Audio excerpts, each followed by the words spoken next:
So hello friends, welcome मेरे channel SC pharma. तो आज बात करने वाले हैं जो एकदम कॉमन है डिजीज़ है या फिर वायरल इन्फेक्शन बोले, वो है आपका कॉमन कोल्ड, सर्दी जुकाम। जो अक्सर अगर हम खान पीन पे ध्यान नहीं देते, अपने हेल्थ पे ध्यान नहीं देते, हेल्थ केयर नहीं करते, तो सर्दी जुकाम हमें आसानी से हो जाती है।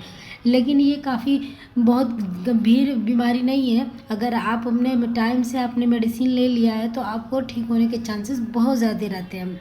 तो इसको हम पूरा डिटेल में देखने वाले हैं, इसके साइड इफ़ेक्ट्स और इसके ट्रीटमेंट और इसके प्रिकॉशन हम सब देखने वाले हैं कि कॉमन कोल्ड के क्या प्रिकॉशन होते हैं। लेकिन उससे पहले अगर आप चैनल पर पहली बार विजिट कर रहे हैं तो चैनल को सब्सक्राइब करना ना भूलें, साथ ही साथ बेल आइकन को प्रेस कर दें ताकि मेरी न्यू वीडियोज़ की नोटिफिकेशन अब तक पहुँचती रहे। साथ ही साथ अपने फ्रेंड और फैमिली में शेयर कर दीजिएगा ताकि उन्हें भी मेडिसिन की नॉलेज मिल सके और कोई प्रॉब्लम है तो वो ठीक कर सकते हैं। तो देखने वाले हम कॉमन कोल्ड। तो कॉमन कोल्ड की बात करें तो the common cold is a viral infection that affect the upper respiratory tract causing inflammation of the membrane lining the nose and throat। तो ये कॉमन कोल्ड क्या है, एक वायरल इन्फेक्शन है जो कि एक वायरस की वजह से होता है। और ये इसका जो इफ़ेक्ट ज़्यादातर इफ़ेक्ट देता है वो रिस्पायरेटरी ट्रैक पर देता है अपने, और उस पर इन्फ्लामेशन सूजन कर देता है और आपकी जो नाक है वो आपकी नोज़ जो चलने लगती है और उसके गले पे भी थोड़ा बहुत इफेक्ट पड़ जाता है। अब बात करते हैं इसके कॉजेज़ की। तो इसके कॉजेज़ क्या हैं? तो बेसिकली वायरल इन्फेक्शन 200 से अधिक विभिन्न वायरल सर्दी जुकाम का कारण बन सकते हैं, जिसमें राइनो वायरस सबसे आम है। तो अब बेसिकली अगर हमें सर्दी जुकाम जो नॉर्मल होता है, राइनो वायरस अभी तो बेसिकली चला था आपका कोरोना वायरस, तो उसमें भी आपको सर्दी जुकाम होता था, लेकिन उसमें आपको काफ़ी उस पर आपके लंग्स पे इफेक्ट करता था, इसलिए आपको सांस फूलने की बीमारी हो जाती थी, या फिर इसमें आपको बहुत सारे कोरोना वायरस में देखने को मिले। लेकिन ये नॉर्मल कॉमन कोल्ड की बात है जो राइनो वायरस में सबसे ज़्यादा अफेक्ट करता है आपकी बॉडी को। ये किसी भी एज के किसी भी एज के मनुष्य को हो सकता है। अब बात करें संचरण की बात करें तो सर्दी जुकाम अत्यधिक संक्रमण है और सीधे संपर्क हवा के माध्यम में खांसी और छींक और दूषित सतहों को छूने से भी फैल सकता है। तो जैसे कि ये वायरल इन्फेक्शन है तो अगर आपने किसी चीज़ को टच किया है, धूल मिट्टी वगैरह, इसके वजह से भी फैल सकता है। तो आप बच के रहे कॉमन कोल्ड से, वरना काफ़ी ज़्यादा आपको अफेक्ट करता है बॉडी पर। अब बात करें इसके सिम्टम की, जो कि अगर आपको हो जाता है तो आपको पता कैसे चलेगा। इसके सिम्टम की बात करें तो बेसिकली इसमें आपका नाक बंद हो जाएगा और भारीपन लगेगा, नाक से पानी आना, जैसे साफ पीला या हरा निर्वहन करें, जैसे कि आपके नाक से पानी आएगा, या तो आपको वाइट आ सकता है या फिर आपको हरा या फिर थोड़ा सा पीला टाइप ऐसे आपको, लेकिन आपकी नाक बहना स्टार्ट हो जाएगी। साथ ही साथ खांसी और छींक भी आती है और गला दर्द भी हो सकता है, उसमें सिर दर्द भी हो सकता है और थकान और कमजोरी हो सकती है। ये सारी आपको देखने को मिल सकती है। लेकिन उससे अदर कोई और भी साइड इफ़ेक्ट है जो कि आपको थकान और कमजोरी महसूस देगी, मांसपेशियों में दर्द और पीड़ा, ऐसे पेनफुल टाइप होगा, भूख न लगना, या फिर हल्का हल्का फीवर, जैसे 102 डिग्री फ़ारेनहाइट से भी कम आपको हल्का हल्का फीवर देखने को मिल सकता है। जिसमें आपको सबसे माइल्ड अगर देखने को मिले तो जिसमें आपको है कि रनिंग नोज़ आपको देखने को मिल सकता है, आपको फीवर भी हो सकता है, और इसमें आपको स्नीजिंग भी हो सकती है, छींके भी आना स्टार्ट हो जाती है, शोर ऑफ शोर, तो ये सारी है, आपको कफ भी हो सकता है। तो ये सारी चीज़ें हैं जो कि आपको होना स्टार्ट कर देती है। जैसे कि आप इधर देख सकते हैं, अगर आपको थोड़ा बहुत अगर सर्दी जुकाम हो तो वीकनेस सा भी फील होने लगता है। अगर कुछ दिनों तक सर्दी जुकाम हो जाए ना तो वीकनेस सा फील होने लगता है, आपको हेडेक, सर दर्द भी महसूस हो सकता है और आपके गले में प्रॉब्लम भी देखने को मिल सकती है। अब बात करें स्टेजेस की बात की कि ये कितने स्टेज पे इनका क्या चलता है। तो सबसे पहले बात करें इसका फर्स्ट जो स्टेज है, इंक्यूबेशन पीरियड है, जिसमें 2 से 14 दिन तक वायरस बढ़ता रहता है। ये वायरस वृद्धि करते हैं या फिर इनकी जो इंक्रीज होते रहते हैं आपके बॉडी में या फिर आपके नोजिंग एरिया के साइड से, और लक्षण विकसित है और इनके काफ़ी साइड इफ़ेक्ट्स जो हैं आपके बॉडी पे दिखने लगते हैं, जैसे छींकें और बढ़ जाती हैं, फीवर होना स्टार्ट हो जाता है, और आपके जो रनिंग नोज़ है, नाक बहना, वो और इंक्रीज हो जाता है।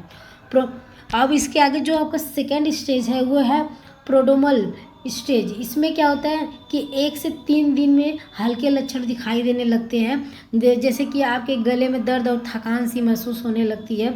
अब बात करें इसमें जो कि थर्ड है वो है एक्यूट स्टेज।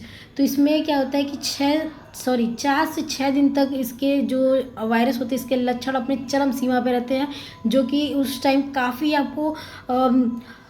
आपको काफ़ी ज़्यादा परेशानी का सामना करना पड़ जाता है। जैसे नाक बंद हो जाता है, सांस लेने में दिक्कत होने लगती है, खांसी और छींकें भी आपको उसमें शामिल हो जाती हैं, जो कि आपको चारों तरफ से लेके आपके फेसिंग एरिया को इरिटेट कर देती है। और बात करें आपका जो फोर्थ स्टेज है वो है कन्वेलेंस स्टेज। तो इसमें क्या होता है ना कि 7 से 10 दिन तक ये इसके लक्षण धीरे धीरे कम हो जाती है, जो कि सबसे लास्ट स्टेज है कॉमन कोल्ड की, जिसमें आपके ये धीरे धीरे कम होने के चांसेस होते हैं। लेकिन कॉमन कोल्ड सबसे ज़्यादा आपको आपके थ्रोट एरिया पे, गले के एरिया पे ही आपको ज़्यादा काफ़ी इफेक्ट शो करता है और आपके नोज़ एरिया पे काफ़ी इफेक्ट शो करता है। सो आप इससे बच के रहें और अपने हेल्थ पे ध्यान दें।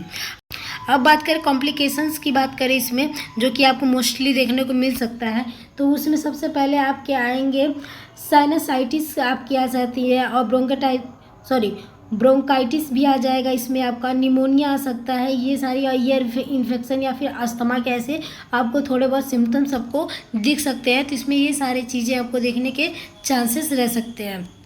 अगर आपको अस्थमा हुआ है, अगर ऑलरेडी आप अस्थमा से आप परेशान हो या फिर उसके पेशेंट हो, तो उसमें आपको वो चीज़ और भी बढ़ने के चांसेस हो जाएंगे। लेकिन अब बात करें इसके जो है कि ट्रीटमेंट की बात करें कि अगर कॉमन कोल्ड हो चुका है तो इसकी ट्रीटमेंट क्या है, तो सबसे पहले आपका लिवोसिट्राजिन टैबलेट है, आपको लेना है इसको।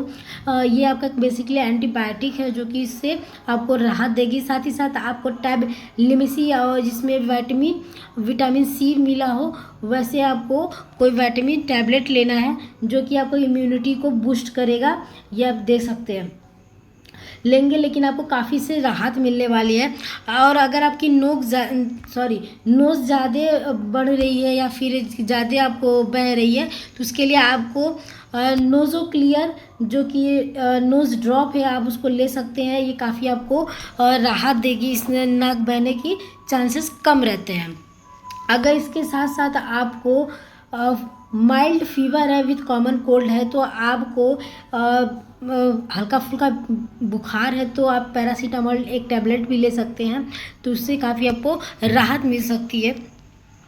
लेकिन अगर उसके साथ साथ अगर आपको नाक बह रही है और उसमें पेन भी हो रहा है अगर आपको, तो उसके लिए आप आइबुप्रोफेन टैबलेट ले सकते हैं 200 mg का, तो उससे आपको पेन को काफ़ी राहत मिल सकती है। If secondary infection throat pen, अगर सेकेंडरी इन्फेक्शन हुआ है और उसमें आपको गले में प्रॉब्लम हो रही है, गले में पेन हो रहा है, तो एमॉक्सिलिन आप टैबलेट ले सकते हैं, एमॉक्सिलिन कैप्सूल ले सकते हैं, आपको उससे काफ़ी राहत मिल सकती है। अब बात करें प्रिवेंशन की बात करें या प्रिकॉशन की बात करें, तो इसमें आपको प्रिवेंशन सबसे पहले क्या देना है कि पहले आपको फ्रिक्वेंटली हैंड वॉश, आपको बार बार हाथ धोना चाहिए, संक्रमित व्यक्तियों से दूर रहना चाहिए, avoid close contact with infection individually.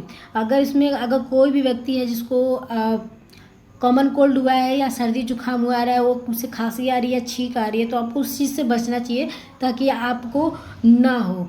और अगर आपको व्यक्तिगत आइटम साझा न करें, जैसे कोई भी चीज़ है उसके साथ लेन देन ना रखें जब तक वो ठीक ना हो जाए, और हाइड्रेट रहे, पानी खूब सारा पिए।